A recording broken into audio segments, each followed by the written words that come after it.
Hello everyone. मेरा नाम है राहुल और आप देख रहे हैं साहित्य परिवार। तो दोस्तों, साहित्य परिवार में आप सभी लोगों का स्वागत है। जैसा कि आप लोगों को पता है कि हम लोगों का जो एग्ज़ाम हुआ था वो बीत चुका है, लेकिन एग्ज़ाम बीत गया है तो इसका मतलब ये नहीं कि पढ़ाई को रोकना है। हम लोग को पढ़ाई जारी ही रखना है। तो इसीलिए हम लोग मतलब कि पढ़ाई को जारी रखते हैं। और जैसा कि आप लोग को पता है की क्लास है, ठीक। और जो जो बच्चे नेट का एग्ज़ाम जो है दिसंबर में देना चाहते हैं, उसके लिए ये महत्वपूर्ण क्लास है। देखिए, मैंने यहाँ पे लिखा भी है कि न्यू बैच स्टार्ट दिसंबर 2024। जो दिसंबर में चाहे जनवरी में जो एग्ज़ाम होगा, उस उन लोगों के लिए बहुत ही इम्पोर्टेंट क्लास है। और मैं आपको बता दूं कि मैंने कहानी मतलब कई कहानी मैंने करा दिया है, जैसे चंद्रदेव से मेरी बातें, फिर एक टोकरी भर मिट्टी, धुलाई वाली और कानों में कंगना, बहुत ही महत्वपूर्ण कहानी जो हमारे सिलेबस में लगी है, उस कहानी को मैंने करा दिया है। तो आप लोग प्लीज़ उसको भी देख लीजिएगा। आज हम लोग एक नई कहानी पढ़ने जा रहे हैं जिसका नाम है राही। राही कहानी, इसका प्रकाशन वर्ष क्या है? 1947। इसका प्रकाशन वर्ष। यह कहानी जो है एक गरीब स्त्री की कहानी है जो अपने बच्चों का पेट भरने के लिए अनाज की चोरी करती है, और उसी अनाज की चोरी में वह जेल जाती है। और जब जेल जाती है तो उसको एक क्रांतिकारी महिला मिलती है। तो दोनों के बीच संवाद होता है। तो वो नाम पूछती है, पता पूछती है, कि वो किस वजह से जेल में आई है। तो वो जो है, जो गरीब महिला रहती है, वो अपना सारा सारा दुख जो है बताती है उसको। उसी के बीच की कहानी इन दोनों में, इस कहानी में दिखाई गई है। दोनों के बीच संवाद होता है। तो आप लोग प्लीज़ इसको पूरा देखिएगा, तब आप लोगों को कंफर्म पता चल जाएगा कहानी के बारे में। चलिए शुरू करते हैं कहानी को। देखिए, जैसा कि आप लोग को पता है कि हम लोग कहानी पढ़ने से पहले लेखक के बारे में जानते हैं, चाहे लेखक के बारे में जानते हैं। तो यहाँ पे भी हम लोग पहले सुभद्रा कुमारी चौहान जी के बारे में पढ़ेंगे, उसके बाद हम लोग कहानी पर चलेंगे। देखिए, इनकी जीवन परिचय की अगर बात करें तो इनका जन्म कब हुआ था? सन 1904 में। संवत की अगर बात करें तो 1961 में। संवत क्या होता है? देखिए, 1904 जब संवत पूछ दे, किसी का सन दिया हो और संवत पूछ दे, उसमें सन में क्या है, 57 जोड़ना होता है।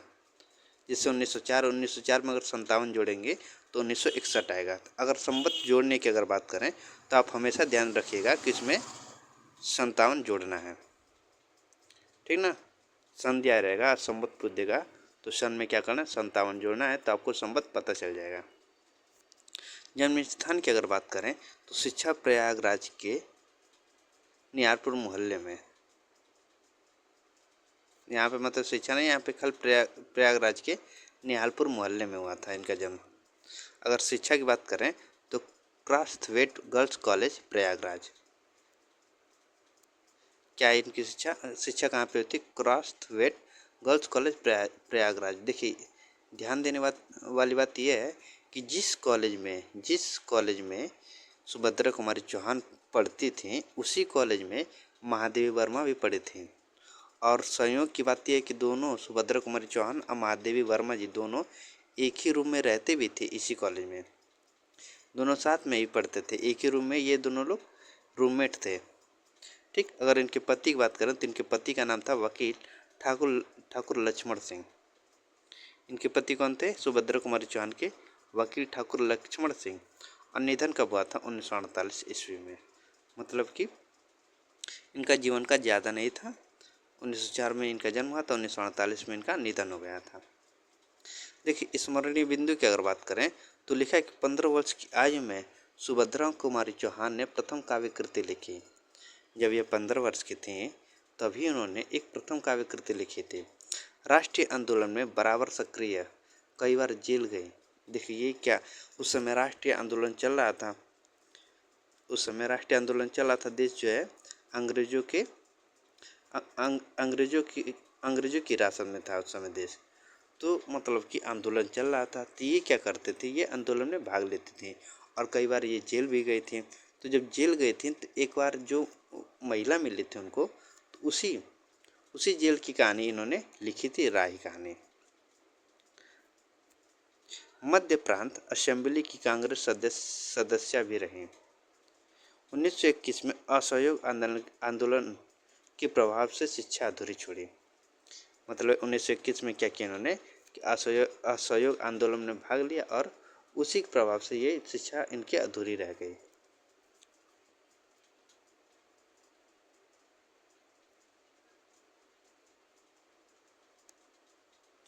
कविता संग्रह की बात देखिए, अब कविता संग्रह में देख लेते हैं। कविता संग्रह में त्रिधारा, मुकुल 1930 और नक्षत्र। कविता संग्रह कौन कौन है? त्रिधारा है, मुकुल 1930 है और नक्षत्र है। देखिए, जलियांवाला बाग, झांसी की रानी, झंडे की इज्जत में तथा स्वदेश के प्रति आपकी महत्वपूर्ण कविताएं हैं। इनकी महत्वपूर्ण कविता कौन कौन है? जैसे कि आप लोगों ने बचपन में तो पढ़ी होगी, कहानी खूब लड़ी मर्दानी हुआ तो झांसी वाली रानी थी। ये किसकी? सुभद्रा कुमारी चौहान की है, महत्वपूर्ण है। और जलियांवाला कविता एक है, झंडे की इज्जत में तथा स्वदेश के प्रति आपकी महत्वपूर्ण कविताएं हैं। कहानी संग्रह की अगर बात करें तो बिखरे मोती 1932, उन्माद दिन 1934 और सीधे साधे चित्र 1947। कहानी संग्रह देखिए, कहानी संग्रह इनकी 3 कहानी संग्रह हैं।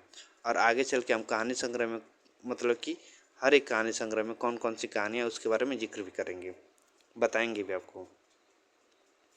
कहानी संग्रह कौन है? बिखरे मोती 1932, उन्माद दिन 1934 और सीधे साधे चित्र 1947। कहानियों में सामाजिक पारिवारिक जीवन की व्यवहारिक चित्रण की प्रधानता है। कहानियों के लिए हिंदी साहित्य सम्मेलन द्वारा 2 बार शिख स्तरीय पुरस्कार से सम्मानित भी की गई थी ये।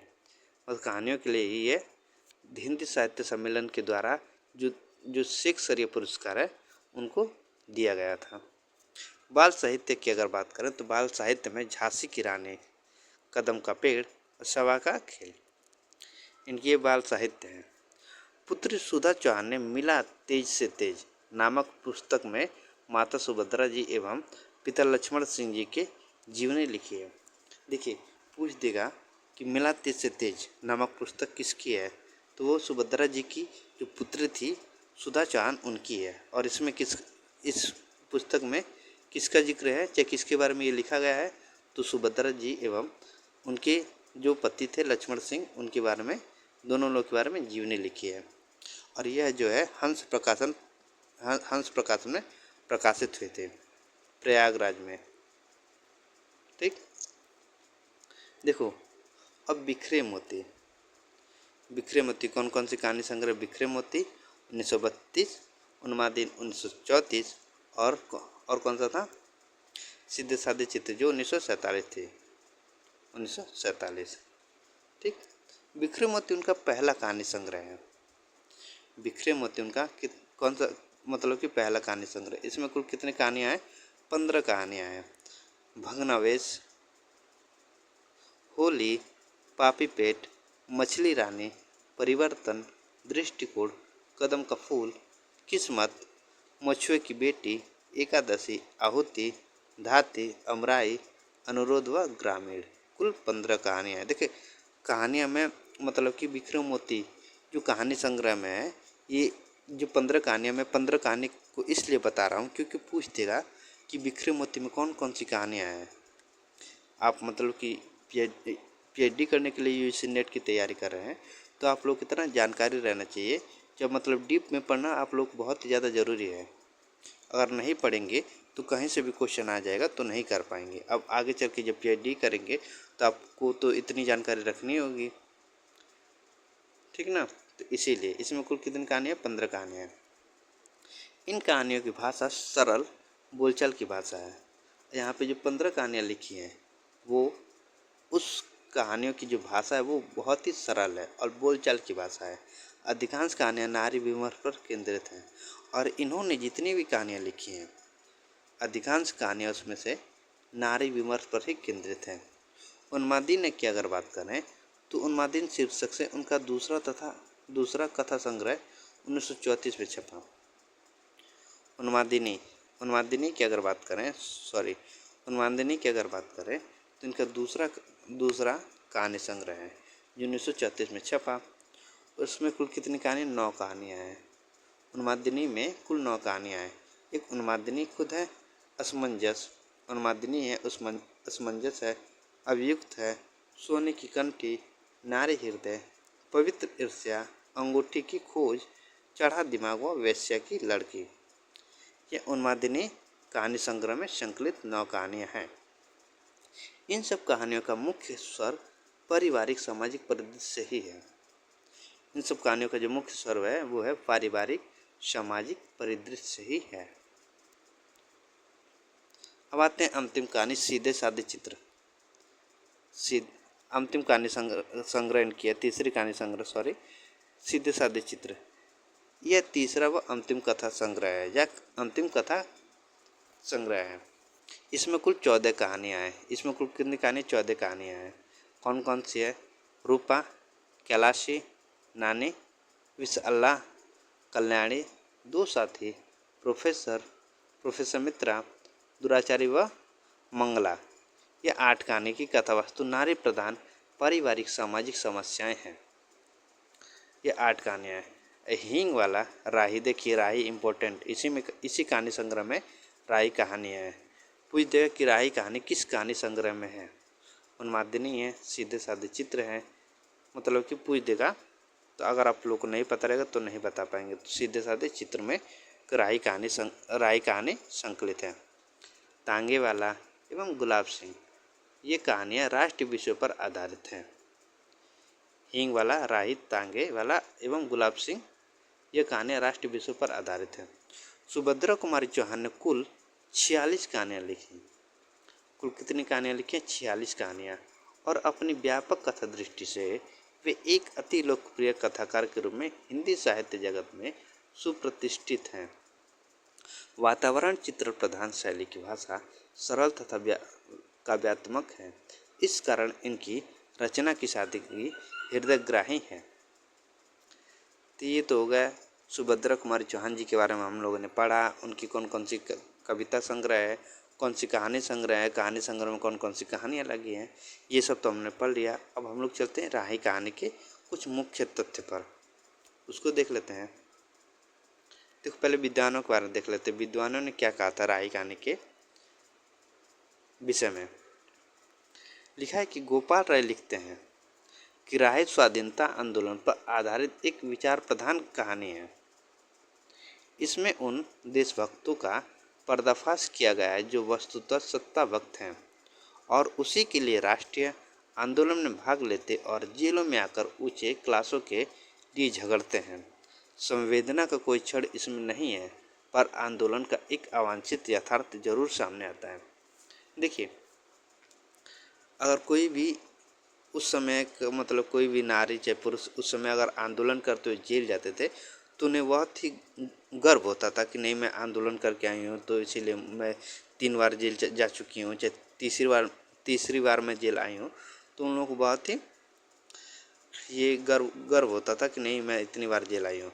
लेकिन जिसकी मजबूरी होती है वो तो भाई परेशान होता ही है ना।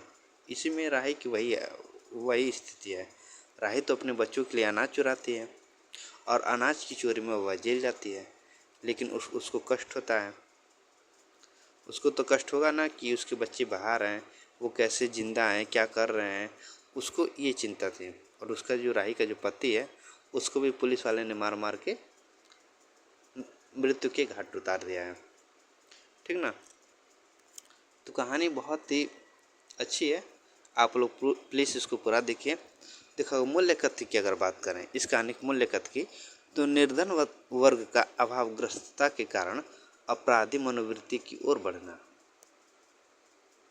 मतलब कि नहीं कहते हैं कि कभी कभी लोग जो अपराधी बनते हैं वो किसी चीज़ की अभावग्रस्तता के कारण ही अपराधी बनते हैं। तो यहाँ पे भी जो चोर बनी थी राही, चोरी करने का क्या कारण था? क्योंकि उन्हें भीख नहीं मिली।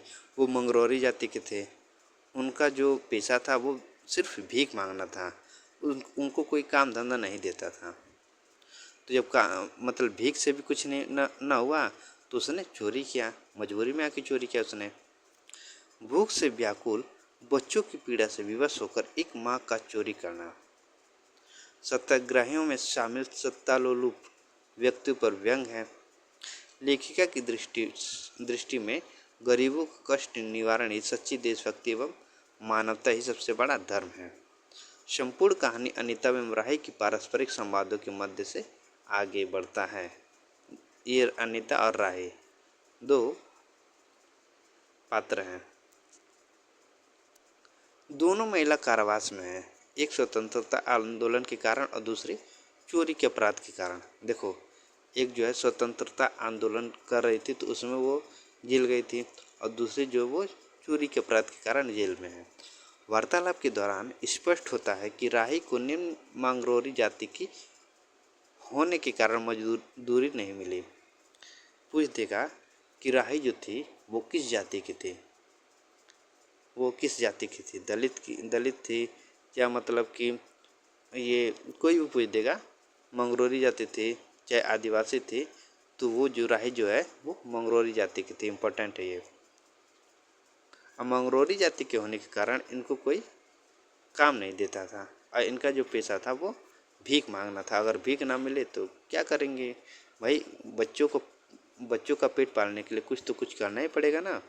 तो वो जो है भीख मांगी, नहीं कुछ मिला, तो वो काम के लिए भी मतलब कि इंतज़ार कर रहे थे कि कोई काम देगा, तो काम भी नहीं मिला। जब उसको कोई चारा नहीं मिला तो वो क्या करते, अनाज की चोरी करते हैं। मांगने पर भी भोजन न मिलने पर चोरी की और पुलिस द्वारा पकड़ी गई। पति का जेल में पीटे जाने के कारण निधन। देखो, पति का क्या हुआ, निधन हो गया और बच्चे बेसहारा हो गए हैं। तो यह है इस कहानी के मूल तथ्य। ठीक, अब इसके जो कुछ क्वेश्चन आंसर है उसको देख लेते हैं, उसको सॉल्व कर लेते हैं हम लोग। इस कहानी से जो महत्वपूर्ण क्वेश्चन बन सकते हैं उसको देख लेते हैं। देखो, लिखा कि निम्नलिखित में से राही कहानी के विषय में सही कथन है। निम्नलिखित में से राही कहानी के विषय में सही कथन है। राही कहानी बिखरे मोती कहानी संग्रह में संकलित है। बी में लिखा है कि राही कहानी की शुरुआत दो पात्रों राही और अनीता के संवाद से शुरू होता है। सी में लिखा है कि इस कहानी में भूख के लिए चोरी करने की मजबूरी पर प्रकाश डाला है। और डी में है कि इस कहानी में सत्याग्रहियों में शामिल सत्ता के लोलुप व्यक्तियों पर व्यंग्य किया गया है। और ई में कि इस कहानी में अमीरों के कष्ट निवारण को ही सच्ची देशभक्ति माना है। इसका आंसर क्या होगा, नीचे दिए विकल्पों में सही उत्तर का चयन कीजिए। पहला में ए बी ई, दूसरा में केवल बी सी डी, तीसरा में केवल ए सी डी, और चौथा में केवल ए बी डी। तीन में से कौन सा आंसर सही होगा, इसमें से कौन सा आंसर जो है सही होगा। देखो, इसका जो आंसर हो जाएगा, पहले हम लोग इसको देख लेते हैं कि राही कहानी बिखरे मोती कहानी संग्रह में संकलित है। तो बिखरे मोती में नहीं, सीधे साधे चित्र में संकलित है। राही कहानी जो है वो सीधे साधे चित्र कहानी संग्रह में संकलित है। तो ये तो उसी तरह गलत हो जाएगा। राही कहानी की शुरुआत दो पात्र राही और अनीता के संवाद से शुरू होता है, बी सही है। इस कहानी में भूख के लिए चोरी करने की मजबूरी पर प्रकाश डाला है, ये भी सही है। और डी में है कि इस कहानी में सत्याग्रहियों में शामिल सत्ता के लोलुप व्यक्ति पर व्यंग्य किया गया है, ये भी बात सही है। तो बी सी डी ये सही है। और ए, यहाँ पे बिखरे मोती नहीं, बिखरे मोती कहानी संग्रह में संकलित नहीं है, सीधे साधे चित्र कहानी संग्रह में संकलित है। और इस कहानी में अमीरों के कष्ट निवारण को ही सच्ची देशभक्त माना है। नहीं, अमीर नहीं, गरीबों के कष्ट निवारण को ही सच्ची देशभक्त माना है। तो इसीलिए यहाँ पे बिखरे मोती ना होकर सीधे साधे चित्र, और अमीर ना होकर यहाँ पे गरीबों के कष्ट निवारण को ही सच्ची देशभक्त माना है। तो इसीलिए आपका आंसर हो जाएगा option 2 B C D. Question number 2 में लिखा है कि कहानी राही नामक कहानी में राही को किस अपराध में सजा हुई थी। ए, चोरी करने के अपराध में, 2, मारपीट करने के अपराध में, 3, गोली मारने के अपराध में, और 4, उपरोक्त में से कोई नहीं।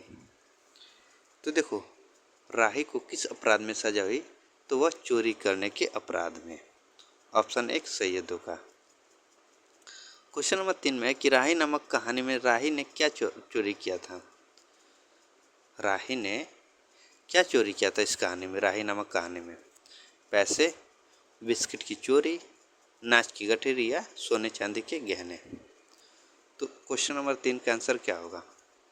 तो देखो, राही नामक कहानी में राही ने जो है नाच की गठरी को चुराया था। नाच की गठरी या अनाज की गठरी को चुराया था अपने बच्चों के लिए।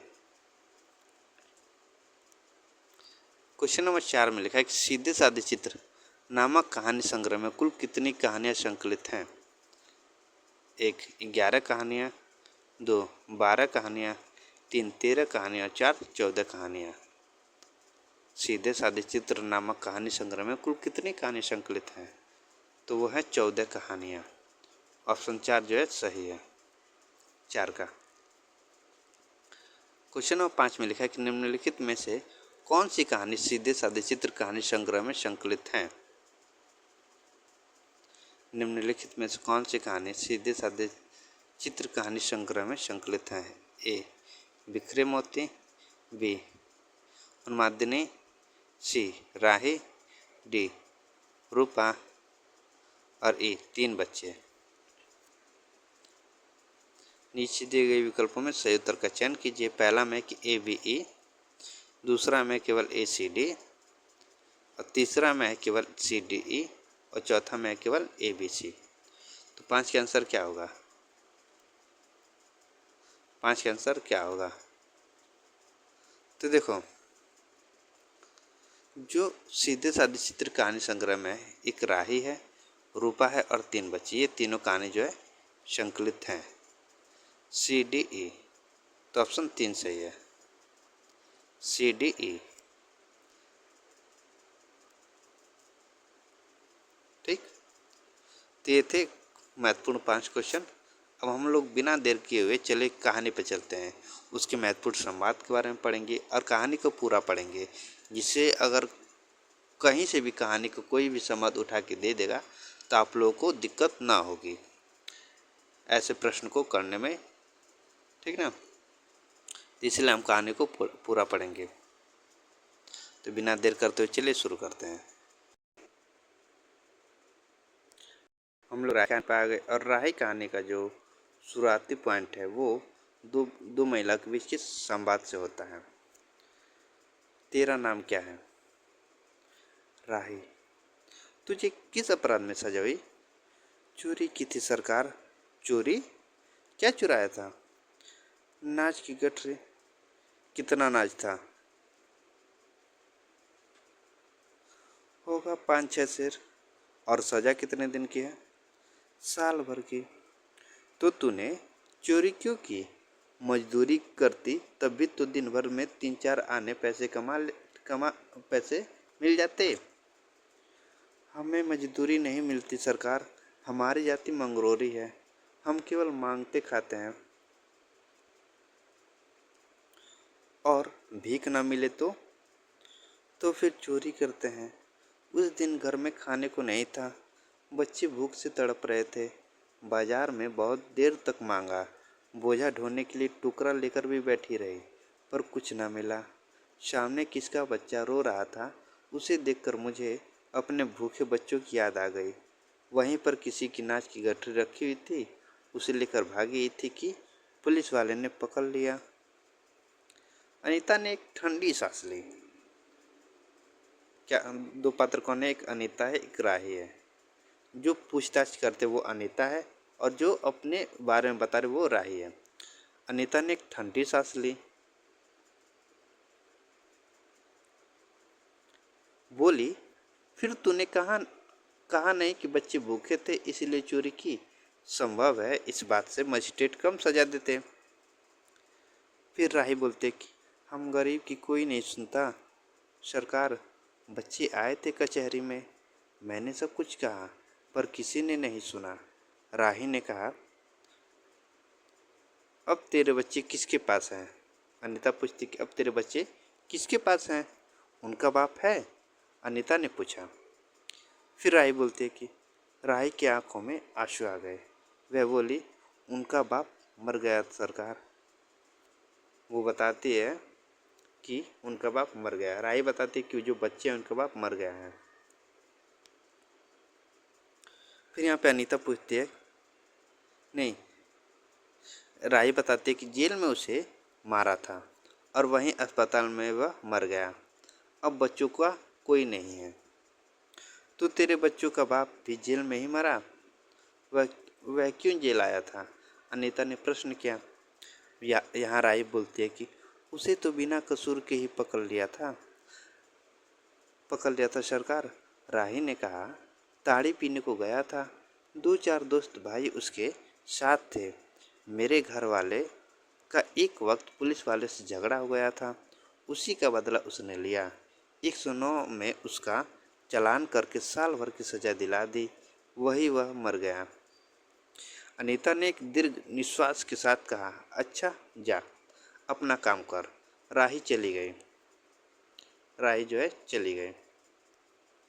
अनीता सत्याग्रह करके जेल आई थी। पहले उसे बी क्लास दिया था, फिर उसके घर वालों ने लिखा पढ़ी करके उसे ए क्लास दिलवा दिया था। अनीता के सामने आज एक प्रश्न था। वह सोच रहे थे कि देश की दरिद्रता और इन निरीह गरीबों के कष्टों को दूर करने का कोई उपाय नहीं है। हम सभी परमात्मा की संतान हैं, एक ही देश के निवासी। कम से कम हम सबको खाने पहनने के समान अधिकार है ही। फिर यह क्या बात है कि कुछ लोग तो बहुत आराम से रहते हैं और कुछ लोग पेट के अन्न के लिए चोरी करते हैं। उसके बाद विचारक की अदूरदर्शिता के कारण या सरकारी वकील के चातुर्य जिरह के कारण छोटे छोटे बच्चों की माताएं जेल भेज दी जाती हैं। उनके बच्चे भूखे मरने के लिए छोड़ दिए जाते हैं।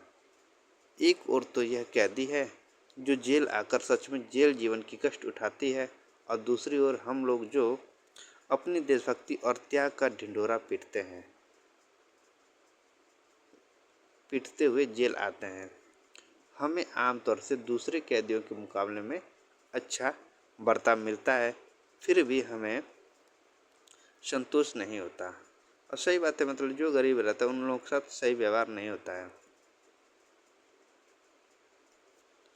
हम जेल आकर ए और बी क्लास के लिए झगड़ते हैं। जेल आकर ही हम कौन सा बड़ा त्याग कर देते हैं? जेल में हमें कौन सा कष्ट रहता है सिवाय इसके कि हमारे माथे पर नेतृत्व की सील लग जाती है।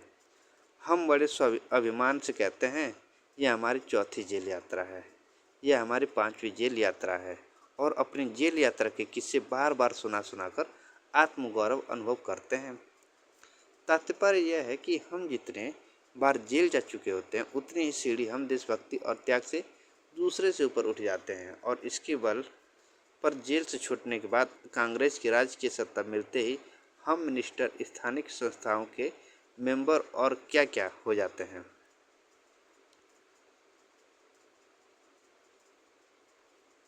अनीता सोच रही थी, कल तक जो खद्दर भी न पहनते थे, बात बात पर कांग्रेस का मजाक उड़ाते थे, कांग्रेस के हाथों में थोड़ी शक्ति आते ही वे कांग्रेस भक्त बन गए, खद्दर पहनने लगे, यहाँ तक कि जेल में भी दिखाई पड़ने लगे। वास्तव में यह देशभक्ति है या सत्ता भक्ति? अनीता के विचारों का तांता लगा हुआ था। वह दार्शनिक हो रही थी। उसे अनुभव हुआ जैसे कोई भीतर ही भीतर उसे काट रहा हो। अनीता की विचारवली अनीता को ही खोए जा रहे थे। उसी बार बार यह लग रहा था कि उसकी देशभक्ति सच्ची देशभक्ति नहीं वरन मजाक है। उसे आत्मग्लानि हुई और साथ ही साथ आत्मानुभूति भी। अनीता की आत्मा बोल उठी, वास्तव में सच्ची देशभक्ति तो इन गरीबों के कष्ट निवारण में है।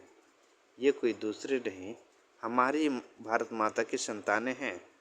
इन हजारों लाखों भूखे नंगे भाई बहनों की यदि हम कुछ भी सेवा कर सकें, थोड़ा भी कष्ट निवारण कर सके, तो सचमुच हमने अपने देश की कुछ सेवा की। हमारा वास्तविक देश तो देहातों में ही है। अनीता ये सोच रही है और मतलब बता रही है कि मतलब कि देशभक्ति जो है, जो गरीब लोग हैं उनकी सेवा करने में ही हमारी सच्ची देशभक्ति है। ठीक, ये कहानी ज़्यादा बड़ी नहीं है, एक पेज की और है। लिखा है कि किसानों की दुर्दशा से हम सभी थोड़े बहुत परिचित हैं, पर इन गरीबों के पास न घर है, न द्वार। अशिक्षा और ज्ञान का इतना गहरा पर्दा इनकी आंखों पर है कि होश संभालते ही माता पुत्री को और सास बहू को चोरी की शिक्षा देती है। और उनका यह विश्वास है कि चोरी करना और भीख मांगना ही उनका काम है। इससे अच्छा जीवन बिताने की वह कल्पना ही नहीं कर सकते। आज यहाँ डेरा डाल के रहे तो कल दूसरी जगह चोरी की, बचे तो बचे, नहीं तो फिर साल 2 साल के लिए जेल। क्या मानव जीवन का यही लक्ष्य है? लक्ष्य है भी अथवा नहीं? यदि नहीं है तो विचारदर्श की उच्च सतह पर टिके हुए हमारे जन नायकों और युग पुरुषों की हमें क्या आवश्यकता है? इतिहास, धर्म, दर्शन, ज्ञान विज्ञान का कोई अर्थ नहीं होता, पर जीवन का लक्ष्य है, अवश्य है। संसार की मृग मरीचिका में हम लक्ष्य को भूल जाते हैं। सतह के ऊपर तक पहुंच पाने वाली कुछ के महान आत्माओं को छोड़कर सारा जान समुदाय संसार में अपने को खोया हुआ पाता है।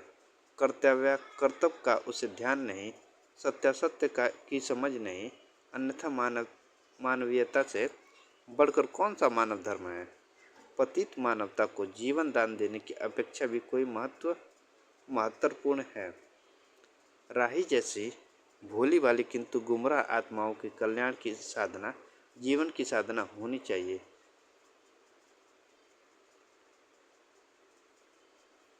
सत्याग्रही की यह प्रथम प्रतिज्ञा क्यों न हो?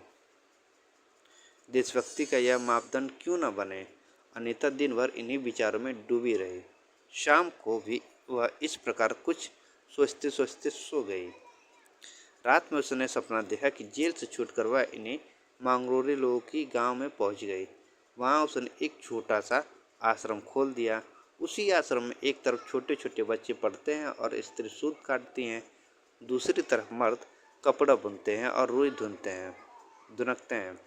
शाम को रोज उन्हें धार्मिक पुस्तकें पढ़कर सुनाई जाती है और देश में कहाँ क्या हो रहा है यह सरल भाषा में समझाया जाता है। देखो, ये जो है अनीता की यह ख्वाहिश रहती है कि उनको मतलब कि उनको नौकरी दी जाए जिससे उनके बच्चे पढ़ सकें और जो उनकी महिलाएं हैं वो भी मतलब काम करके अपना जीवन जो है अच्छे से बिता सकें। वही भीख मांगने और चोरी करने वाले आदर्श ग्रामवासी हो चले हैं। रहने के लिए उन्होंने छोटे छोटे घर बना लिए हैं। राही के अनाथ बच्चों को अनीता अपने साथ रखने लगी है। अनीता यह सुख स्वप्न देख रही थी। रात में वह देर से सोई थी। सुबह 7 बजे तक उसकी नींद न खुल पाई।